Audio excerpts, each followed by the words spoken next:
সম্মানীয় সুপ্রিম কোর্টের তরফ থেকে পশ্চিমবঙ্গের রাজ্যের সমস্ত সরকারি কর্মচারী থেকে শুরু করে পেনশনারদের যে বকেয়া ডিএ দেওয়া সংক্রান্ত যে জাজমেন্ট এসেছিল, তো তারপরে আমরা দেখি যে আগের সরকারের আমলে বকেয়া দেওয়ার বিষয়ে কিন্তু দুটি ভাগে ভাগ করে দেওয়া হয় এবং এক্ষেত্রে বিশেষত 2008 থেকে 15 একটা সময়সীমা বেঁধে দেওয়া হয় এবং তারপর 2016 থেকে 19 একটা সময় কিন্তু বেঁধে দেওয়া হয়। তো 2016 থেকে 19-এর যে বকেয়া ডিএ, যেটা সম্পূর্ণরূপে একদম সরকারি কর্মচারী থেকে শুরু করে পেনশনার যারা ছিলেন, তো তাদের অ্যাকাউন্টে কিন্তু অনেকেরই ক্রেডিট হয়ে গেছে। তবে হ্যাঁ, হিসাবে কিন্তু সেখানে কিছু গরমিল আছে। তো নতুন সরকার আসার পর কিন্তু বিশেষ উদ্যোগ নিয়েছে। তারা 2008 থেকে 15 যে বকেয়া ডিএ রাজ্যের সমস্ত সরকারি কর্মচারী থেকে শুরু করে পেনশনারদের যারা পিওরলি গভর্নমেন্ট, তাদের অ্যাকাউন্টে দেওয়ার কাজ কিন্তু ইতিমধ্যেই শুরু করেছে। কিন্তু আমরা দেখতে পাই যে বিভিন্ন গ্রান্টিনেড মানে সরকার পোষিত বা সরকার অনুমোদিত যে সমস্ত সংস্থা আছে, যেমন শিক্ষক শিক্ষিকা থেকে শুরু করে পঞ্চায়েত, তারপরে লাইব্রেরিয়ান থেকে শুরু করে বিভিন্ন পৌর সংস্থার যে সমস্ত কর্মীরা আছেন বা আরও অন্যান্য ডিপার্টমেন্টে যে সমস্ত কর্মীরা আছেন, তাদের বকেয়া দেওয়ার বিষয়ে গত মার্চে কিছু বিজ্ঞপ্তি জারি হলো, কিন্তু সেই বিষয়ে কিন্তু এখনও পর্যন্ত কোনো রকম পজিটিভ রেজাল্ট কিছু আসেনি বা কোনো রকম বকেয়া কিন্তু কোনো গ্রান্টিনেড সংস্থার কর্মচারী বা পেনশনারের অ্যাকাউন্টে কিন্তু ক্রেডিট হয়নি। তো এই বিষয়ে গতকাল সংগ্রামী যৌথ মঞ্চের তরফ থেকে কিন্তু বিশেষ উদ্যোগ নেওয়া হয় এবং সেখানে কিন্তু একদম সর্বোচ্চ লেভেলের রাজ্যের যারা প্রশাসনিক প্রধান আছেন তাদের সাথে কিন্তু বৈঠক করা হয় এবং সেখানে কিন্তু সম্পূর্ণরূপে আমাদের সম্মানীয় মুখ্যমন্ত্রীর নির্দেশের ওপর ভিত্তি করেই কিন্তু এই বিশাল মিটিং কিন্তু আয়োজিত হয়। তো সেখান থেকে একটা লেটেস্ট আপডেট এসছে, সেই আপডেটটি আমি আপনাদের সাথে শেয়ার করি।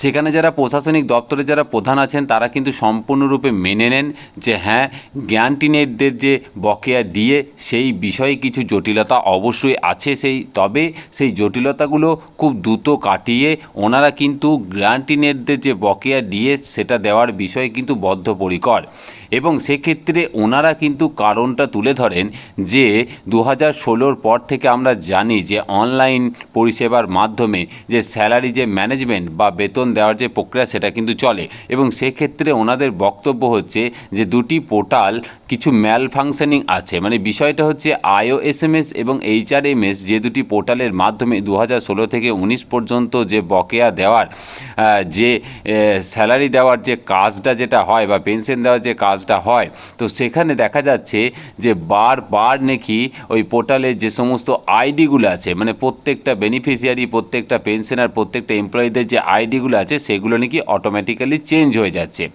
কিন্তু সংগ্রামী যৌথ মঞ্চের মূল আহ্বায়ক ভাস্কর ঘোষবাবু তিনি পরিষ্কারভাবে জানিয়ে দেন যে ওনারা নির্দিষ্ট তথ্যের ভিত্তিতেই বলতে পারবেন যে না, এরকম কোনো সমস্যা কিন্তু নেই। তো কাজেই আপনারা এই বিষয়ে যত দ্রুত সম্ভব কিন্তু একটা ব্যবস্থা গ্রহণ করতে পারেন। তো তারপর ওনারা কিন্তু একদম পরিষ্কারভাবে জানিয়ে দেন যে হ্যাঁ, ওনারা একদম সম্পূর্ণরূপে বিষয়টি সম্পর্কে অবগত এবং ওনারা খুব দ্রুত 50% বকেয়া কিন্তু অ্যাডহক বেসিসে মিটিয়ে দেওয়ার একটা চিন্তাভাবনা করছেন এটা সম্পূর্ণরূপে কিন্তু গ্রান্টিনেড সংস্থা যে সমস্ত কর্মচারী এবং পেনশনার আছেন তাদের জন্য কিন্তু তিনি একদম উল্লেখ করেন।